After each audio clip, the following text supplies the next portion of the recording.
So if you're looking to get people who have never purchased from you before, the boosting of the lead generation is an excellent point and an excellent goal for your digital marketing. It should be one of like your major goals, because again, you need leads to generate income to get money. You're not gonna have if you don't have paying customers and paying clients, then you're not gonna be making any money in your business. And so that's really the purpose of generating leads. And so establishing yourself as a trusted expert. If you are marketing and you're producing content that your clients or that your audience needs, that shows that you know what you're talking about, you know what you're doing, that's essential, right? It sets you off as an expert in whatever topic you're going for, whatever your niche is, whatever your expertise is. People will come to look to you as an expert in a specific topic. And your marketing efforts should really show that, right? So you should be creating and sharing valuable content, whether it's on your blog, whether it's on your social media posting. Whatever you put out should be valuable. Of course, you want to entertain your audience. You want to engage with them, but it still should be valuable. You don't want to be putting out content all willy nilly, because that's not how you establish yourself as an expert, right? Let me go. I got to scroll down a little bit, and then the expanding of your network, right? That's something that digital marketing can help you connect with, like not only potential clients or potential customers. It gives you the opportunity to connect with other thought leaders, right? To network with other thought leaders, collaborators, sponsors. And you're building a network of people that you can work with in the future. Like an example of that really is like guest blogging, or being a guest blogger on another person or another brand or another company's blog, and sharing your expertise on their blog. So maybe you guys both kind of have the same type of niche or the same type of market. You can use your expertise and share your expertise with their market. So you're putting yourself in front of a whole nother audience. And again, you're expanding your network that you can, call on or count on later on down the line. If you need somebody to come and share their expertise with you, or maybe they have a service or something that you need that they can provide for you, and vice versa. So that's where expanding your market comes in, and having a network of people gets you in a lot of doors, that you wouldn't have gotten into if you didn't have that network. So step 2, your audience. Now, this is the thing. You have your goals, you know what your goals are for your marketing, but you have to focus on your audience. Focus on creating your avatar. Focus on speaking to your audience. If you don't know who your audience is, then how do you know what to sell to them? Or how do you know what to market? How do you know what type of content to produce for them? Who will be the ultimate target of your digital marketing efforts, right? So with your customer target or your customer avatar, that's one of the, there's a worksheet that I put in here for you guys. I'm gonna drop it in the chat shortly. So where does your customer or your avatar live? Where do they live? How much do they make? Are they married? Are they single? What is their name? How old are they? Female, male? Do they have kids? Do they want kids? What is their picture? I put picture, so you put a picture of the person. So putting a picture in the face to it kind of helps you know who you're talking to. You know what I mean? What is their education level? Do they have a degree? Do they have post graduate? Are they high school graduates? What education level do they have? And what are their challenges? So again, demographics, those include the gender, the age, profession, marital status, educational level, and what their income is. And the psychographics goes a little bit deeper, right? So what are their values? Do they align with your values or the values of your company? What do they believe in? What do they stand for? What are their pain points? What are they struggling with? That will help you. If you know what that is, then you know what service or product to provide them to solve that problem, right? What are their behaviors? And their behaviors, by behaviors, I mean, where do they shop? Where do they get their entertainment from, right? Do they like to go to the movies? What kind of clothes do they buy? What kind of food do they buy? You know, what are those type of behaviors? Who do they hang out with? Where are they at online? Are they on Facebook? Are they on TikTok? Where are they? If they're on any of those things at all. And what is their personality? You know, personality being, are you talking to a bunch of outgoing people? Are you talking to a bunch of people that are introverted that you may need to bring out or coax out, you know what I mean, with your content or with your marketing efforts? Or are they outgoing and they're the life of the party and they're right there and they're going to take whatever it is you're giving them? So those are things that you need to know so you know what to provide for them. And so now you know who they are. You know where they work, you know what they're doing, what they like, what do they want? Because that's a big thing. You don't want to be marketing or creating content that you want or that you want to share with them. It needs to be something that they want. So how do you find that out? You can either ask them. I mean, you're going to ask them. You can do it directly or indirectly. So indirectly, you are you're asking them for specific details without actually like just coming right out asking.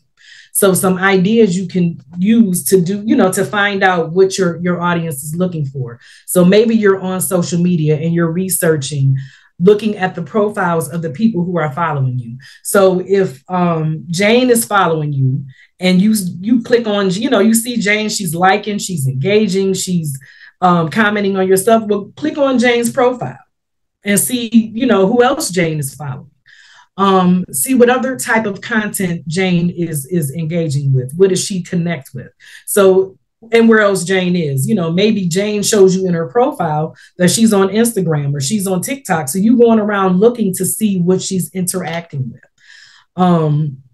Read some of their posts, learn about some of their values and their pain points. A lot of times people say, I'm posting this because, you know, I'm just posting it, but people generally post things that resonate with them. You know what I mean? Things they can connect with or things they relate to. So when you're looking at that type of stuff, you're kind of getting a sense of who the people are that you're trying to get in front of, right? Interact with them. That's a big, big thing. If you're on social media and you're posting stuff and you want, you know, people to engage with you, you have to engage with them. Right. So start up conversations with them in the comments and you're going to learn what they're looking for. You're going to learn their language, you know, what to say to them, what to put in front of them, what to sell to them ultimately, what type of products and services you can create from that feedback that you get from them. Another good thing is join different groups that they're in. There's all kinds of groups on social media. I know Facebook, you know, Facebook is big with groups and there's a group for anything. And if it's something that is specific to your niche or something that you're trying, you know, that you want to incorporate into your business, join a group about it. You know what I mean? Like we have Books to Business and Beyond. And so that's a whole group of people that share the same interests, right? Because they're all in a group together. So join some groups that share the same interests or of the niche that you're, you know, your niche or your products or your services, right? Hashtags is another way to find different topics. See what hashtags, you know, a lot of times people think that hashtags is only for Instagram or, you know, but TikTok uses hashtags, Facebook uses hashtags, and it's a way to group different topics. So if somebody is searching for how to publish, you know, my memoir or how to write a planner or something like that, if they search it and there's hashtags for it, it's going to come up. And if it's your hashtag, it's going to come up to you. You know what I mean? You will be one of the persons, or your content will be something that pops up in their search. So you want to use the hashtags and stuff to get in front of your people. Your competition, of course, study your competition. Your competition, y'all share the same audience, but that's why they're your competition, because you're trying to get the same people, you know, into your funnels, right? So go to websites, go to their social media pages, and see how they're communicating with your audience, because it's not just their audience, it's your audience too. So see how they're communicating, see what type of content they're putting out, and the reaction that they're getting from the audience. How is the audience responding to what they're putting out there? And take note of that. And then you can do, it's rinse and repeat. You know what I mean? Because that's what they're doing. They're coming to see what you're doing. You need to go see what they're doing. So that way you can incorporate that into your marketing plan, because you see that it's working. You know what I mean? You see what's working for them, and what type of content and what type of whatever the clients or the customers or your audience is interacting with. Another good way to get to do some type of research is if you have a website. You can use like the analytics that are on your website. Wix, I'm not sure, if you do have a website, Wix is a great website. It shows you your traffic sources. If it's a blog post, it shows you if they're coming from there. It shows you if people are clicking on, like if you put links on your social media page, it shows you where they're coming from. Are they coming from mobile? Are they coming from Facebook? Are they coming from desktop? So if you're looking into your analytics, hey, my traffic is coming from over here. You know what I mean? So let me put my content here. Let me concentrate my efforts here, because I know they're going to see it because they're coming from over here. Right. And it's basic demographics. It's not like it's showing you, where they live or anything like that, but it's showing you the content that they're looking at. Right. And it's showing you what they're engaging with. And that shows you what you need to be producing as well. Y'all let me know if I'm going too fast or if you guys have any questions or anything. So here is an example of like the demographics of your avatar. My avatar, her name is Tracy. I kind of changed her up a little bit because she was different for something else.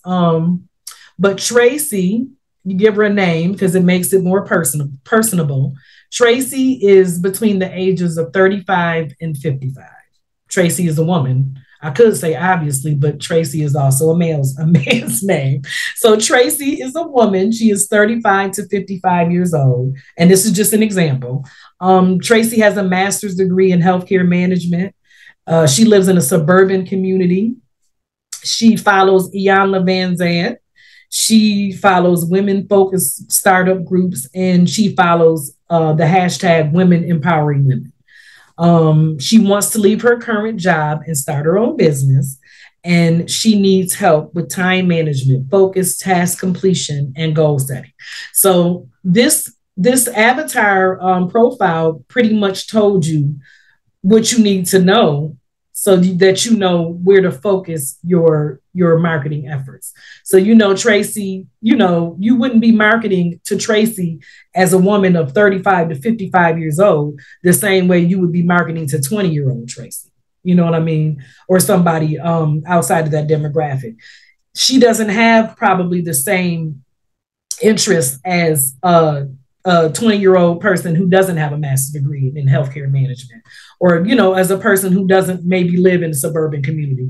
So, that she has, you're able to speak directly to what it is she's looking for because you have this information about her. Let me see. Questions? No questions, no questions, no comments.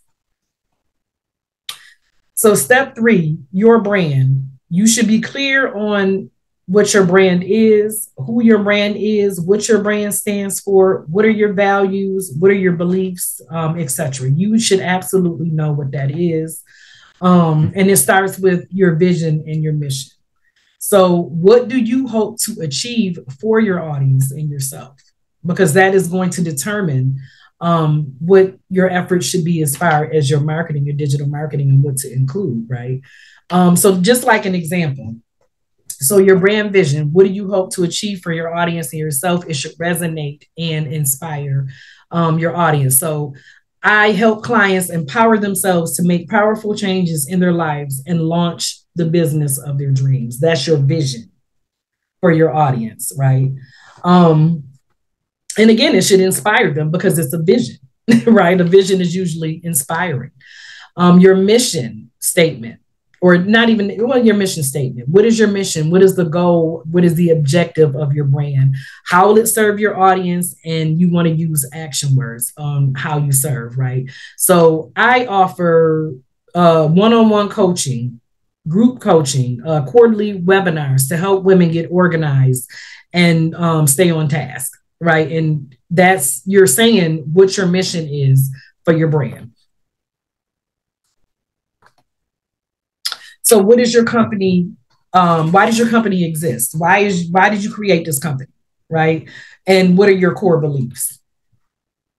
So why did you create your company? Where did I get this one from? Entrepreneurs aren't born, they're made. So you created your company because, entrepreneurs aren't born. You're helping to create new entrepreneurs, right? So organization and time management can be learned. So you can teach the entrepreneur how to organize whatever they need to organize, or you can teach them how to manage their time. So that's the purpose of your company, right? And that's why your company exists, right? And so what are the emotional benefits that your clients and your customers will receive when interacting with your brand? How does your brand make them feel when they interact with you? Do they feel welcome? Do they feel happy? Do you make them smile? Do you make them laugh? Do you make them feel good about interacting with you, right? So what are the emotional benefits? Do they feel empowered when they're done, right? Do they feel more confident, more optimistic, more excited? So those are some emotions that your brand, or your brand evokes, I guess is the word, when they interact with you, right? So you want to know how you're making them feel, and you want to make your clients or your audience feel good when they're interacting with you in order to keep them interacting with you, right?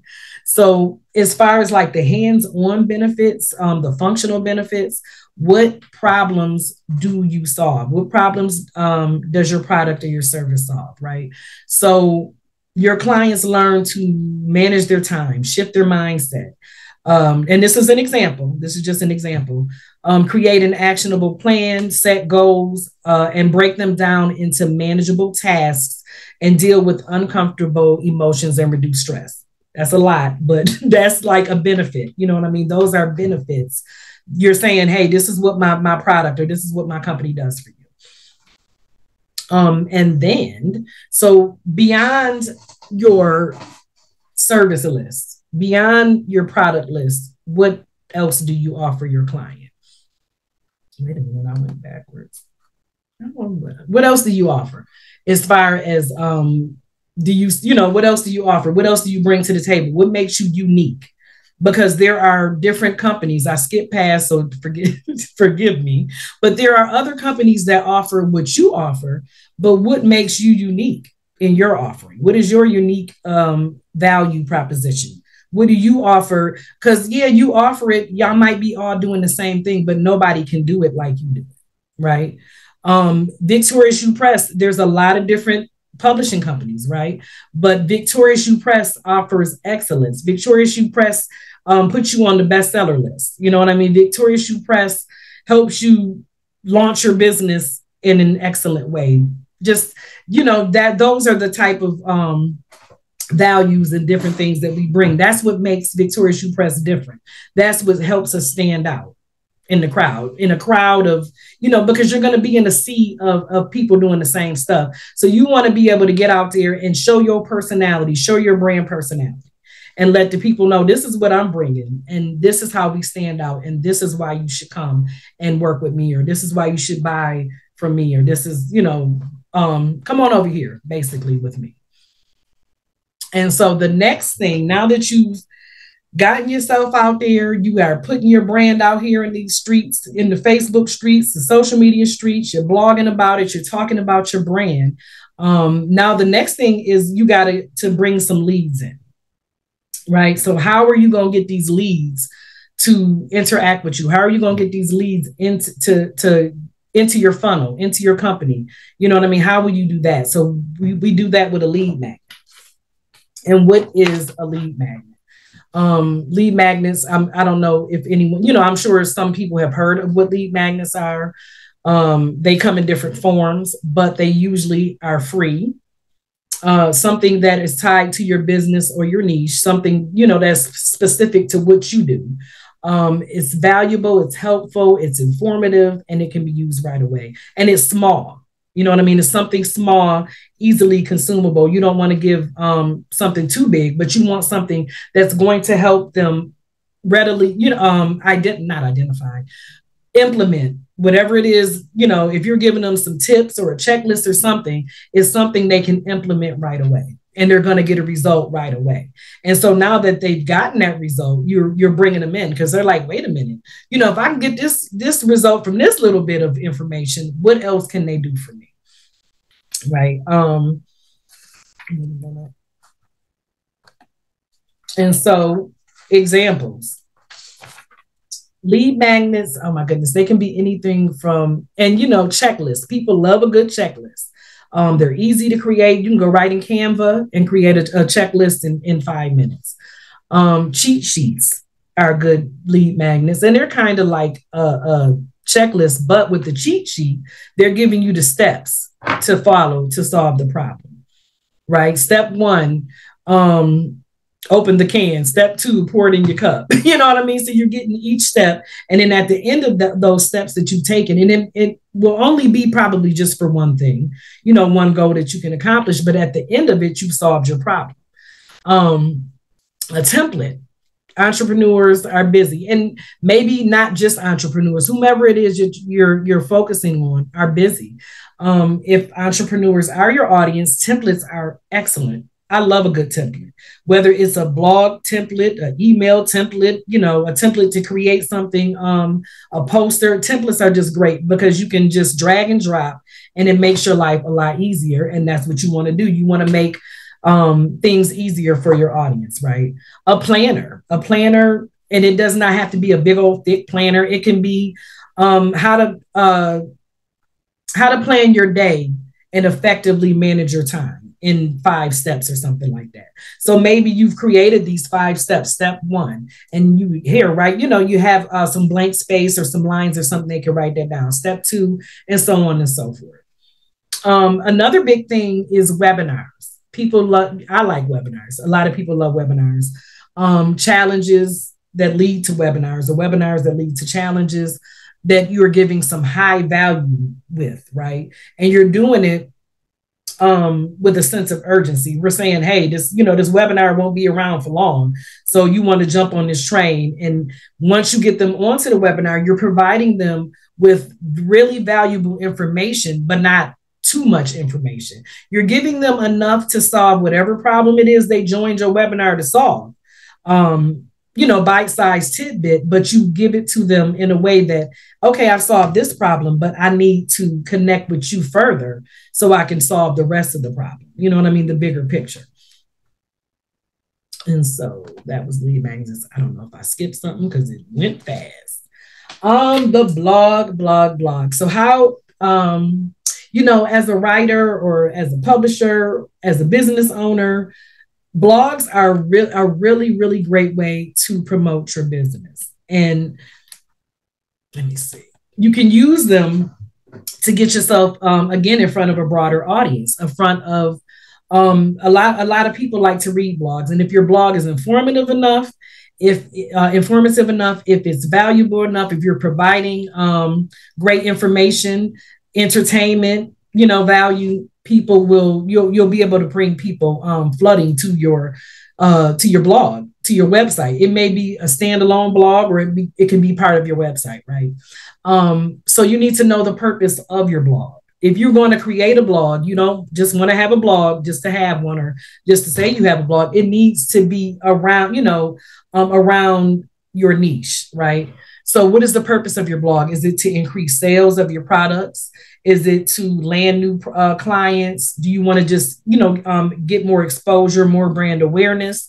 Or is it to increase traffic to your website? So if you know your purpose, it's important to know that, because that dictates what type of content you want to publish. That dictates how you go about blogging, how often you blog. Is it specific to increasing sales? Then you need to be covering some of your products, right? Is it specific to driving engagement? Then you need to have, you want to produce engaging posts, things that ask questions. Is it for entertainment? Lifestyle blogs. People love to see, what companies are doing. People are nosy. They want to know what you're doing, right? So if you write a blog post, of course you want to educate, you want to entertain, educate and inform. And yes, I'm the leader in, in my niche, or I know what I'm talking about, but they also want to know who you are too. And so if you, blog about a trip, blog about a trip you took, right? Blog about your Christmas vacation, you know what I mean? Throw it in there, mix it up a little bit. It makes you relatable. It draws people to you, and it builds like loyalty. You know what I mean? People get loyal to people they know. And so now they're following you like, man, let me see what else they're doing. Let me see what else, that this company has going on, or this person, or this influencer, or whatever it is. So of course, your target audience, and that's just going to be the base for anything really that you're doing. So the target audience for your blog, will impact the topics that you cover, what the tone is. Is it going to be formal? Is it going to be playful? Because you're talking to your audience, you know what I mean? So you want to make sure whatever it is you're covering, whatever the tone is something that they resonate with. I can't remember what I was looking at, but it was a blog from a young lady, and the blog was kind of raunchy, right? And so it was kind of raunchy. It didn't resonate with me. You know what I mean? So her content didn't resonate with me, so I'm not going to follow her. Another person's content might resonate with me, or another blog, or another business. And so they're talking in my language. And that's what I mean by the tone of the blog. So if your company, or if your niche, or if your identity of your brand is, you're Christian, you're wholesome, you're this, you're not going to have, booty shaking, or you know what I mean, or strippers or something like that on your blog, and not that there's anything wrong with those things, but you're not going to have that on your blog if that's not the tone you're trying to set for your audience. Your audience will dictate the format of the content you produce, because a blog doesn't always have to be written. It can be a video blog. You know what I mean? So maybe your audience prefers small videos, you know what I mean? Or yeah, because sometimes people don't want to read, so it depends on who you're talking to. Again, and then it also dictates where you're going to promote your content, where you're going to promote your blog. So, you may just have it online, and maybe it's a part of, like, somebody can Google it, SEO optimization. Maybe you're having it there, and they're Googling whatever your niche is, or your topic, and they find you that way. Maybe you put it on, your social media. You're constantly posting about your blog, or you're sharing your blog post to your social media, because once they read it, of course, there should be a call to action in there, and it's going to bring them back to your website. Let me make sure I didn't miss something else. And write content that is genuinely helpful, right? And you can achieve goals of selling more products, or landing more content by publishing content that's not just completely focused on selling. You don't want to just, you know what I mean? Nobody wants to be sold to all the time. You can include your products and services, but make sure that whatever you're sharing is helpful. Something, it teaches them something. They walk away with something that's helpful for them, that's going to bring them back for more information, that's going to bring them back for that next tip that you share, or that next lifestyle blog post that you share, or next glimpse into your life, or whatever. If you're not sharing stuff that's helpful, they're not coming back. And so it's doing a disservice to your business if you're not bringing people back into it with your content. And it's more, like I said, than just a sales pitch, right? If you don't offer value, they're just not coming back. You're not doing it. And again, a call to action. There should be a call to action at the end of every single blog post, whether it's join my mailing list, whether it's book a consultation, join my Facebook page. Did you like what you read? Leave a comment below, because some blogs include the ability for the readers to comment, excuse me. So it should be some kinds of call to action. So again, if you want them to take specific action, you need to lead them to that action. So if you're selling a product, you need to lead your visitors from your blog to the sales page or the product listing or whatever it is you're selling. If it's to land new clients, include the call to action that says, hey, complete a form for a free consultation, or, if whether maybe it's a paid consultation, whatever it is, you want to lead them to that. You want them to take some type of action after reading your blog, right? Use social media. Social media is great for gaining exposure and driving traffic to your blog. Both, I know Facebook does, and I think LinkedIn as well you can write articles on LinkedIn and on Facebook. And in these articles, you can include your call to action. Even in these articles, maybe you've already written blog posts and you can take them in, you can kind of copy and paste them or whatever and include and rewrite them or reuse them on Facebook or on LinkedIn, but always have that call to action because it's bringing them back to your website. And another way to use your blog to kind of market your business, you need to grow your email list, or you can use your blog to grow your email list. You know what I mean? It's helpful for converting first-time visitors into repeat visitors and eventually loyal customers. When you, like I said, if you post, you posted a blog or whatever, hey, join my email list, and that's where you include your lead magnet, right? Because nobody wants to give up their email all willy-nilly. So in your blog post, you've written this great blog. At the end of it, join my email list, get your lead magnet, and now you have them as a part of your list, and you can stay in touch with them, and you're getting more exposure for your content. And this is like kind of traffic. You kind of control it. You have a little bit more control over it because it's kind of targeted specifically to who you're speaking to, and the people that are on your list, you got them right there. You know what I mean? So when you're sending them the blog post, maybe they read it, maybe they don't, but it's going to their inbox, and so you're able to control that more so than you can when you're posting it on social media. And like the biggest thing with your blog is consistency is key. Consistency. You have to be consistent. Especially if you really want to get traction, if you're really trying to get that engagement and drive that traffic to your blog, you can't, write one post and don't write another post for 6 months. You know what I mean? You have to be consistent in order to build a following. And you want to do it like for at least 6 months to get some growth consistently. So, the number that they say is a sweet spot to really like building it up to where you getting all this traffic is like 400 blog posts. Now you're going to be it's going to take more than 6 months to write 400 blog posts. Or maybe not, but I think it would. But maybe you blog twice a week. Some people blog every day. It depends on what else you have going on. But you definitely want to be consistent. You want people to pay attention. You may feel like nobody is paying attention to your blog, but keep going. It's the same thing with anything. You don't know they watching, but they watching. And if you keep producing content, they're going to keep watching, and eventually you're going to get them in there. You're going to get them where you want. So one of the things Angie talked about was, how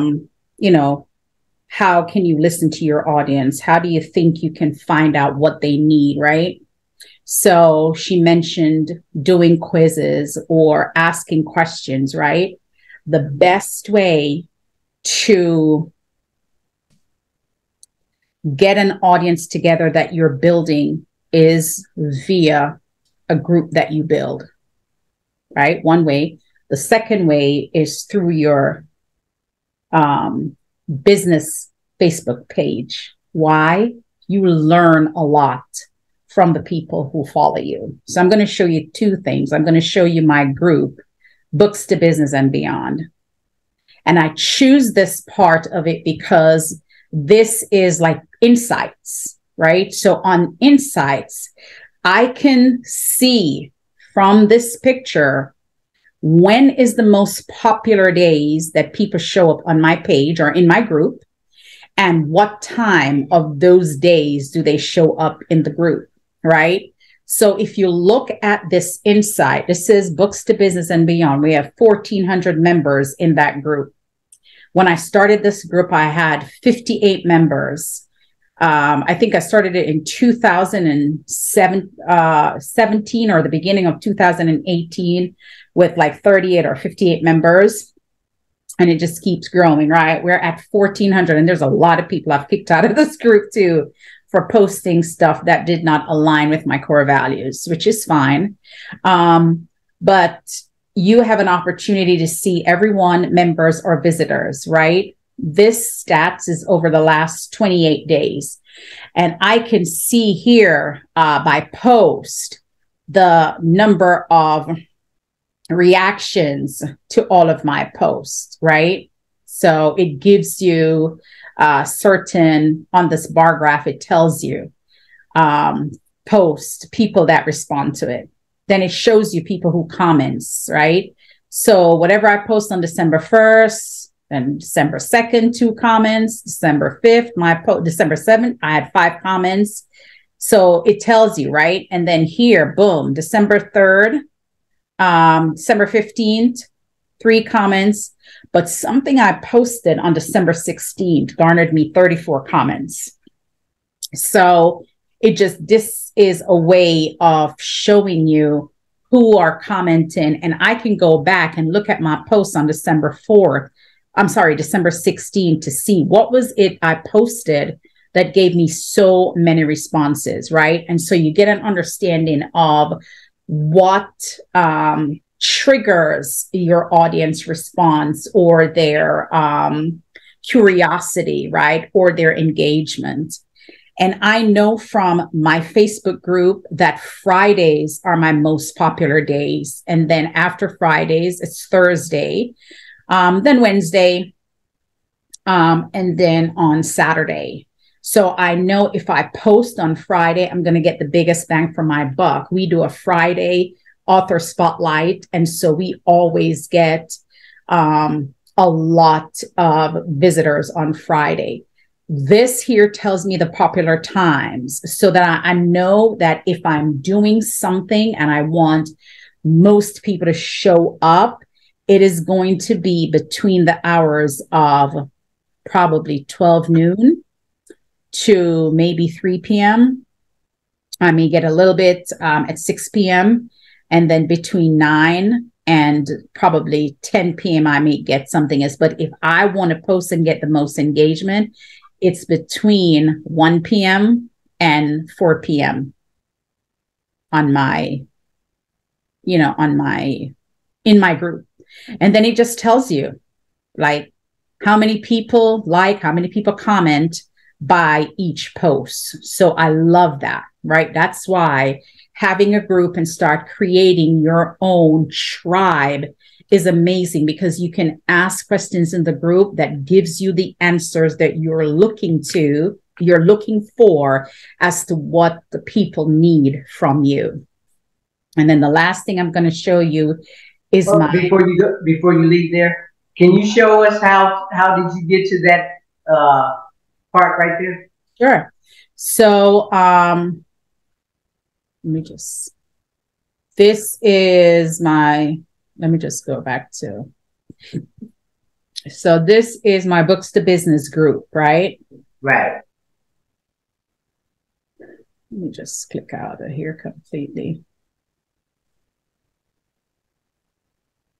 I'm just going to do another one so you have to have a group to do that, right? Mm-hmm.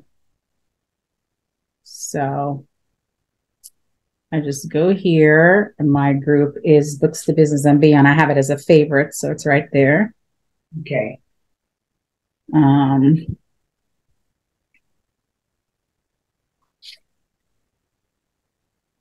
Hopefully it pulls it up. Okay, there we go. And see, this is the group, Books to Business and Beyond. And on the left side, I just scroll down and I go to engagement. Click on engagement, and it gives it to me. Okay. See that? Yep.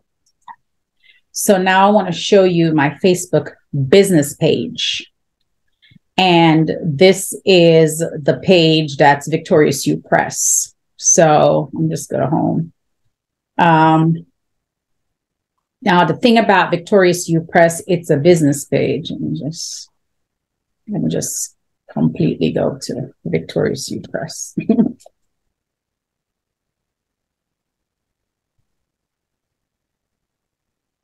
So when you go to the page, this is what it looks like, right? My business page, it just talks about, everything. It says here, complete these actions to keep improving Victorious You Press. Page health is excellent, which means compared to similar pages with high engagement, our page is really engaged. So we have an excellent rating on page engagement. Thanks to Angie for doing so many things with Victorious You Press. But if I want to know about who the people are that I attract, all I do is come to the side and hit Insights. Click on Insights. And guess what Insights gives me? It gives me the people who follow me. So I know that age and gender, I attract only 14.5% of men and 85% are women, right? On the bottom of this, it gives you the age range, 18 to 24, 25 to 34, 35 to 44, 45 to 54, and so on and so forth. So I know that my broadest audience is between 49 and 60 years old. Okay. So all of this is my target audience. This is my target audience. 35 to 44, but look at what 45 to 54 gives me. See that? It's like the largest percent, but also, and then the next is 55 to 64. And then the third highest is 35 to 44. So if I put all of this age together, my average, my sweet spot is like 39 to 55 or 39 to 60. And so that's how I know that. So because I know that age, right, I kind of know how to talk about my avatar. And so I was able to create my avatar. And Angie talked to you about giving your avatar a name. And so I created this about 2 years ago. And this is my avatar. She has a name. Her name is Kelly Cover, like the book, like a cover of a book, right? It has her background, career professional, executive management, college graduate, empty nester with older children. 90% of all of my clients falls in here somewhere. Demographics, female, average age 51. But again, that age is between 49 and 50 something. Annual household income up to 150K, live in suburban, single family home. Goals to retire from a full-time career and pursue her purpose and calling, to write several books and leave a legacy, to launch a brand that aligns with purpose, wants to make a difference in the life of others.